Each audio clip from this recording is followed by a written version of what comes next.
It's time for another episode of The Oil Stream with Dustin Nielsen and Tom Gazzola, presented by Popeye's Louisiana Kitchen.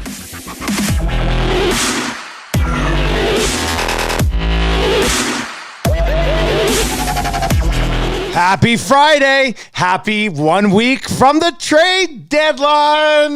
Nielsen and Gazzola with you here on the Oil Stream. If you're watching on YouTube or you're watching on Twitter, or you're listening to the podcast, thanks for the support. Much appreciated.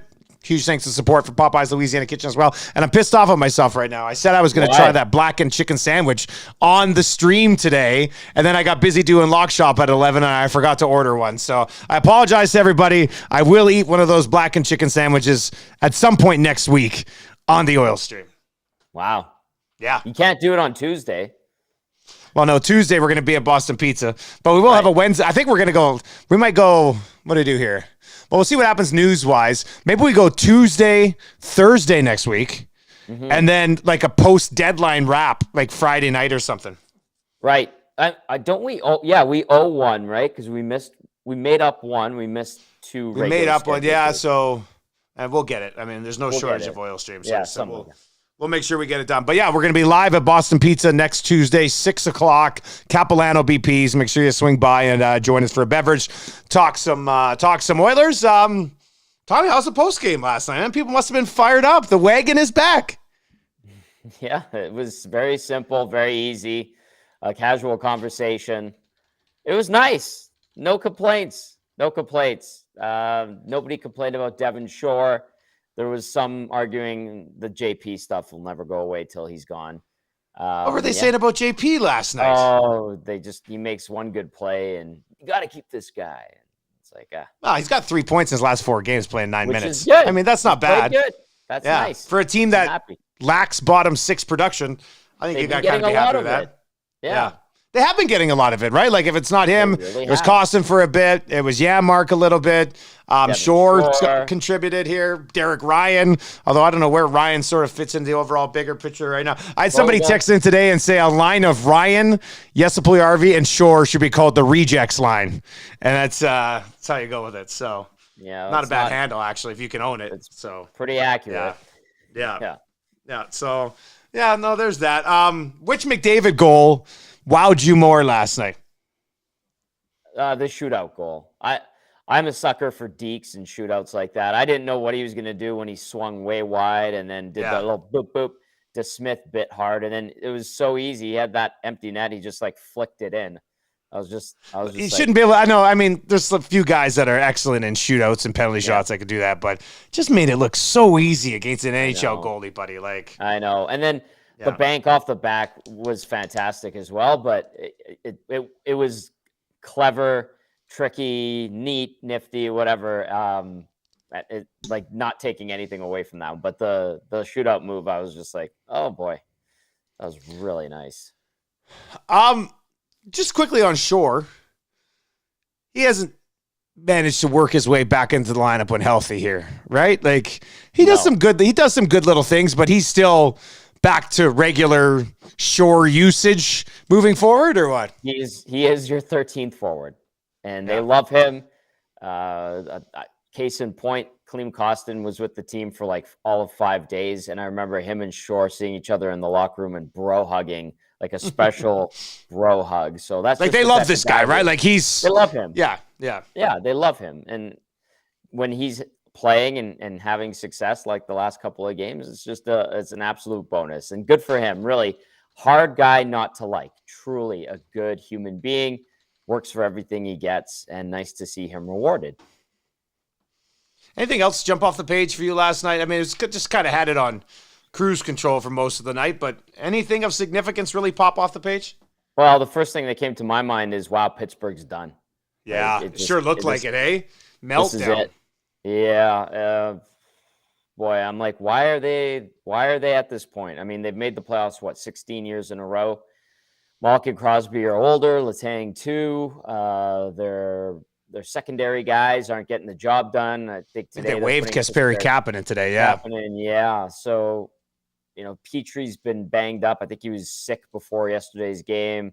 You look at the blue line, and it's kind of goaltending. When Jari's played, he's been good, but he's been hurt. So it's just it's like this might be the end of the run. And then, I mean, with Washington yesterday, I think that signals the end of the run too. Although reading around the league, did you see that Drager tweet today about Washington?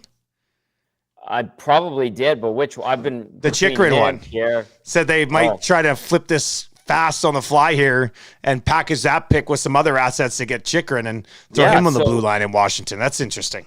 And you could tie that into, I think it's St. Louis as well. It's supposed to be not a rebuild, but a quick retool. And I mean, TSN put out their trade bait list today. I saw it. Listen, St. Louis first round pick was like number 10 on there, and I'm like, what are the Blues doing here? Like they're gonna start moving picks? I don't know. Does somebody else have St. Louis's pick? It was very weird to me that St. popped up on there, especially after they lost their shit. Like Berube yesterday. Yeah, I know. Holy. St. Louis has 3 first rounders. They've got the least first rounder condition on the Rangers first rounder, but that'll be a first. So they've got 3 first round picks, but why are the Blues moving first round picks right now? You just kind of got these things. So it doesn't make a lot of sense. Unless they're trying to quick retool. Flip it around too? Like the Rangers tried to do, Yeah, maybe. That might be the case. All right, let's dive into your Boston Pizza appetizer here. And yes, join us next Tuesday, February 28th for a oil stream at Boston Pizza Capilano. We will be there, set up around 5:30, and we'll record an episode at 6 o'clock. If you want to pop by earlier for happy hour, 2 to 5, and then again from 9 until close. Trade deadline officially a week away, Tommy. And is the cold hard truth here that people are just going to be underwhelmed with what the Oilers do? Like, do you think when it's all said and done, and it might not be bad. I don't want to say it's going to be bad, but with the expectations that people have on this deadline right now, would you say you're leaning towards it likely being underwhelming? I guess so, but like it feels like there's a loud chorus. I don't know if it's coming from a lot of Oiler fans or if it's just coming from the obnoxious ones. And they're going to be disappointed quite likely if the Oilers don't go and hit a home run or whatever. But I think that there's a methodical approach to this. And I've seen some fan accounts basically lose their shit every time another team has made a move so far. You know, like, so for those people, I think they will be underwhelmed when it's all said and done. Because they'll be underwhelmed if it's like anything but Erik Karlsson, you know? Man, I don't know what it is about the last couple of weeks, but some Oiler fans are just losing their shit to lose their shit. And it's just like, what are you mad about today? And like, just ripping into everything and anyone that they can because they don't, I don't know, have a sense of panic or whatever, but like, you gotta be a little bit realistic about the situation here.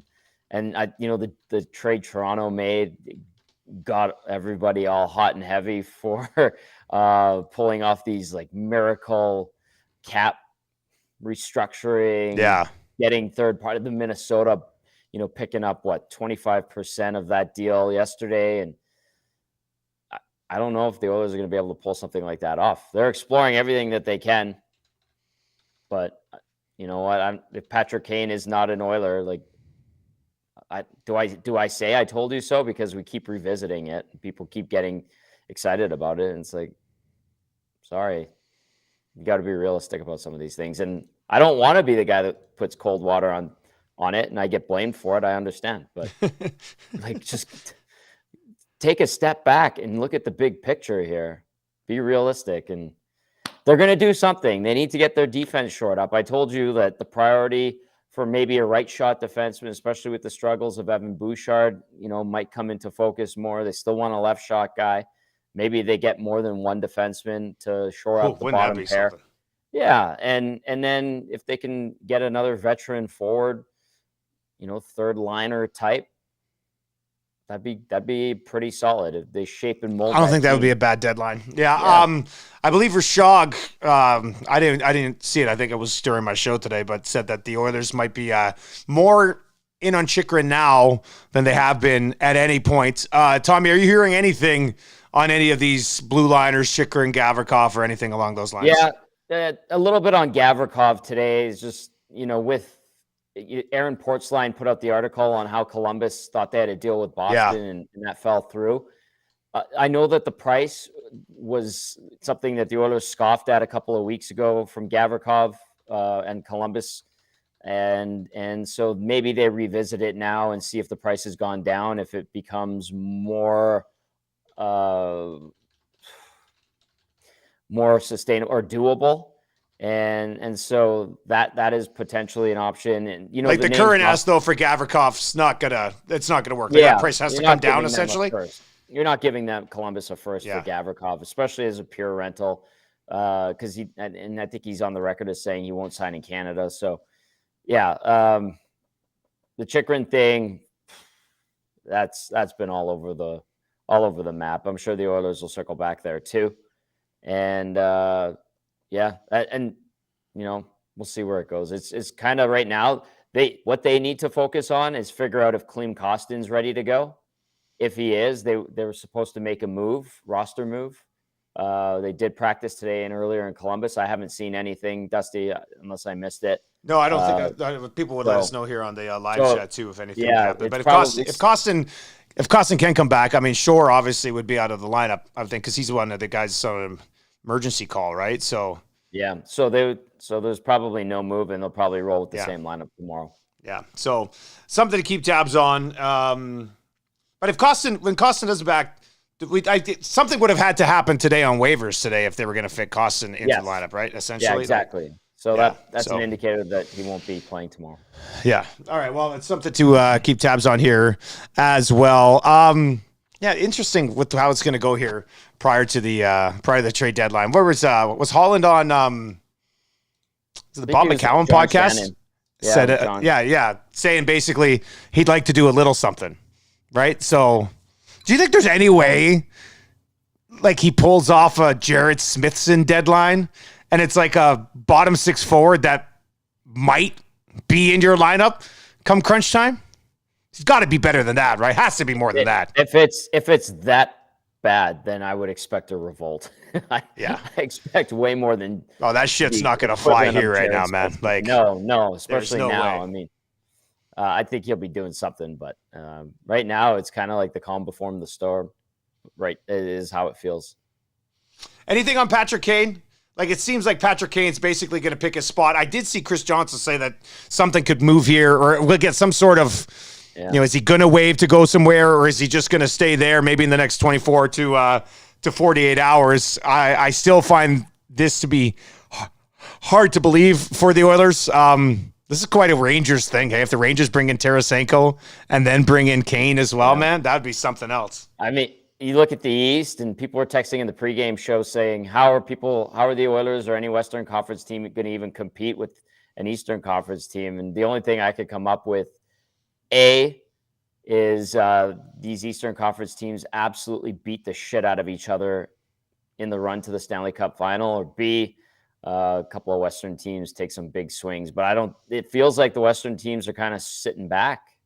Well, that's what I was going to say. Like, how active are these teams going to be, right? Vegas does have that space because of the LTIR. Maybe they get involved. I was wondering what happens with Carolina out east. We're talking about in the lock shop today. Hustling said they might make a play for Timo Meier, which would be a great addition for Carolina. They've got cap space to do it too, right? So Jersey also in there as well. So maybe maybe the fact that it's an arms race for arguably the top 6 best teams in the league that are all in the East, maybe the fact that it's an arms race out East isn't the worst news in the world for the Oilers, right? You'd rather Chychrun go to Washington, and even though I'm just using that because they were linked to him today by Dreger, but you'd rather these guys go to the East than the Los Angeles Kings or the Vegas Golden Knights, right? So I don't know how much of an impact it's going to be. Like, if the Golden Knights... Like, do you see Ken Holland as the reactionary guy? Like, if the Golden Knights pull the trigger on something, if Sinikovich, I don't feel like all of a sudden he's going to be like, oh, yeah? Well, here's Carlson. Like, I just don't see that. No, that's fair. I mean, he'd probably be methodical and go, okay, well, if that guy goes there, the price should be this and this and this for this guy that we're looking at. And then he would try to, reassess and change and mold his plan of attack to get whoever he's targeting. I think, again, it's it's eerie quiet right now. Man, I hope it's not Kulikov. I mean, if it's a Kulikov deadline again, this market will even the ones who are kind of calm and in the middle, Betty, it's they'll lose their mind. They'll lose their mind. Powder keg. It's a powder keg already. It has been for the last 3 weeks. Next Friday, Oil Stream will be like co-hosting the Dave Jameson Low Tide show because you're coming in. I'm going to be there for the first couple of hours, and I got to do some stuff at CTV at noon, and then Gregor's going to slide in. You have no idea how excited I am to be a guest on the show, Tommy. When I'm not hosting, all I do is host, right? Like I host this. When I'm play-by-play, I'm hosting, Glenn Suter on the Brian. Like I only ever host. I am so freaking excited to just sit in the other chair and just spit hot takes for 2 hours prior to the deadline. Good. I like when we get to switch it up too, because like you do the hosting part, and I actually prefer hosting, but you do, hey? Yeah, I do. Yeah. But being the guest and tapping and actually having to hustle for things is kind of fun too. But at the same time, I'm deathly afraid of just being like, oh, I hope I don't shit the bed here.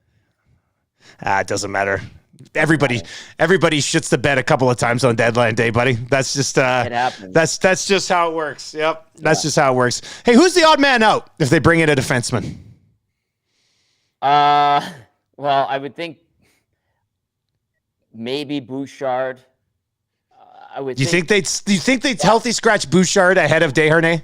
I was thinking about this yesterday. Like by default, it's probably Desharnais, but you know what? I'm watching Desharnais yesterday, and Bouchard and Broberg had a fine game. They were good yesterday, but against Philly, Bouchard struggled, and Bouchard's still struggling this time of year, this season, and that's a concern to me. So that's why I put it out there on the last show that right shot defenseman could become more of a priority. Is like, well, you've got a guy that's played just over a dozen NHL games.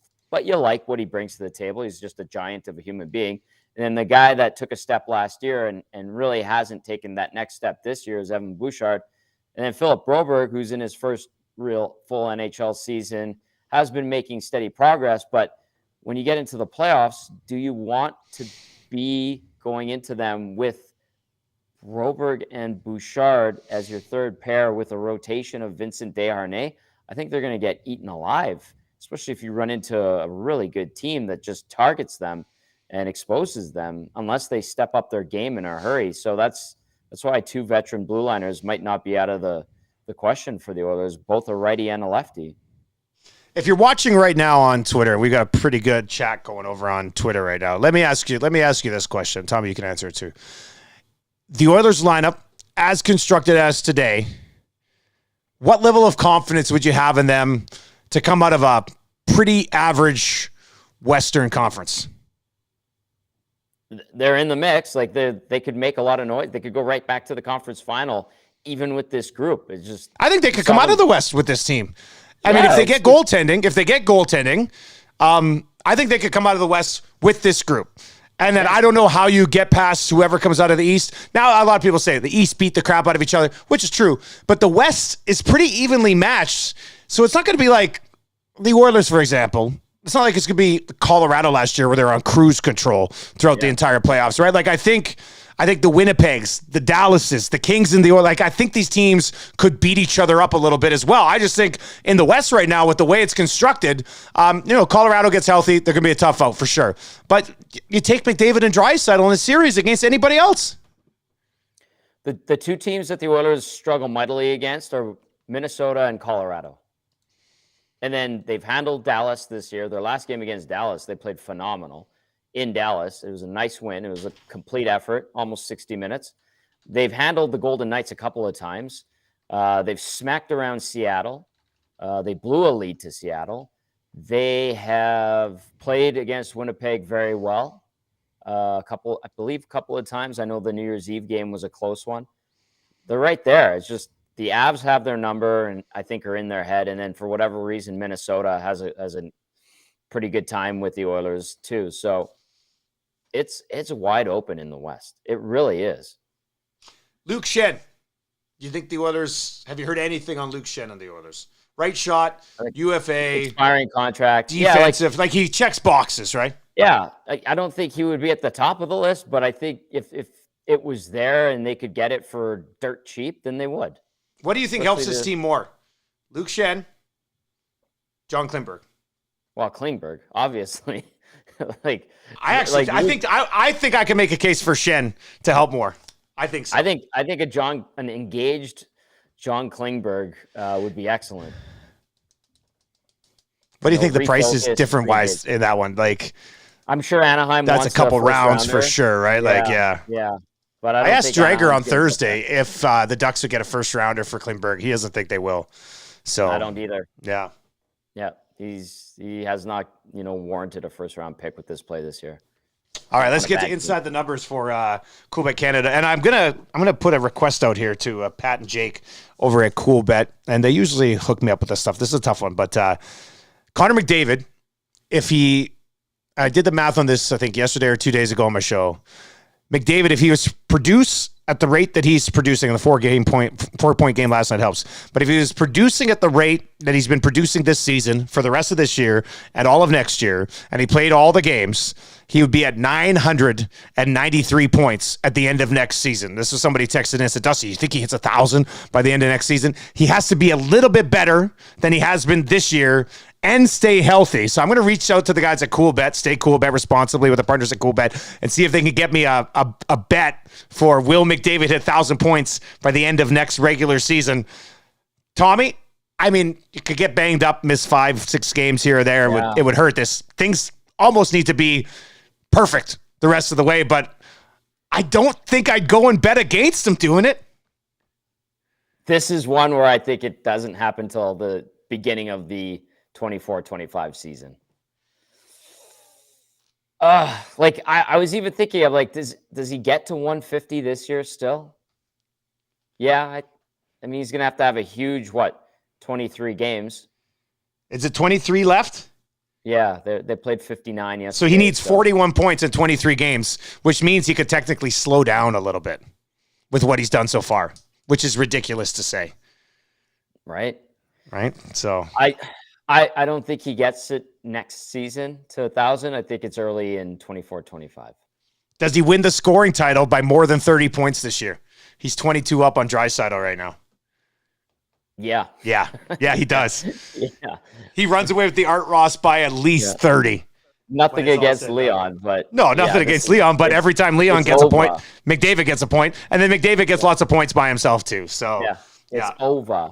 Yeah, it's what he's doing this year is just. Oh my God, he gets to 60 goals though. I still believe that. You still think he gets to 60 goals? That's the one that I might be a little hesitant. Yeah. Well, he needs 14 goals in the 23 games. I think he can do it. I think he can do that too. Yeah. If you're dropping a 60-goal, 150-point season on the National Hockey League right now, my God. Not bad. I can see why fans get so pissed that they can't win a Stanley Cup with this guy yet. It's like the ultimate freaking cheat code. You got to be able to take advantage of it. So we'll see. Our next episode, unless there's a trade this weekend or something, we'll obviously have a breaking episode of the Oil Stream if that is the case. But our next episode will be Tuesday night at Boston Pizza, Capilano, 6:00 start. We'd love to have you come out and join us. A little Oilers talk, have a beverage. First 10 people there. If you come up to me and say, Dusty, give me the goods, I will hook you up with a adult beverage of your choice. Or if you just want Coca-Cola, I can get that too. So that'll be fun. Yes. Tommy, is there any way we're doing an episode before Tuesday? Do you think anything of significance happens in the next 4 days? I have my doubts. I'd like to. I would really like to. I'd like to be pleasantly surprised. I don't feel like it, but again, it's been weird. It's been eerily quiet. People are kind of buttoning things down the last little while here, and we'll see where it goes. But if Jesse Puljujarvi ends up on waivers, can we do an emergency episode? Yes. Good. Because I'll need the emotional support, my man. So, I got you. Yeah, I got you. You're important to me. Yeah. I think I have a big pimple in the middle of my forehead today. Damn. Oh, no. Don't touch Sorry, it. guys. I'll put that hat back down. Tommy, get us out of here. We'll talk to you next week. Oh, baby. All right. Thanks for tuning in. Be sure to like, share, subscribe. Don't touch those pimples. Let them go away naturally. Have a great weekend. See you later, buddy.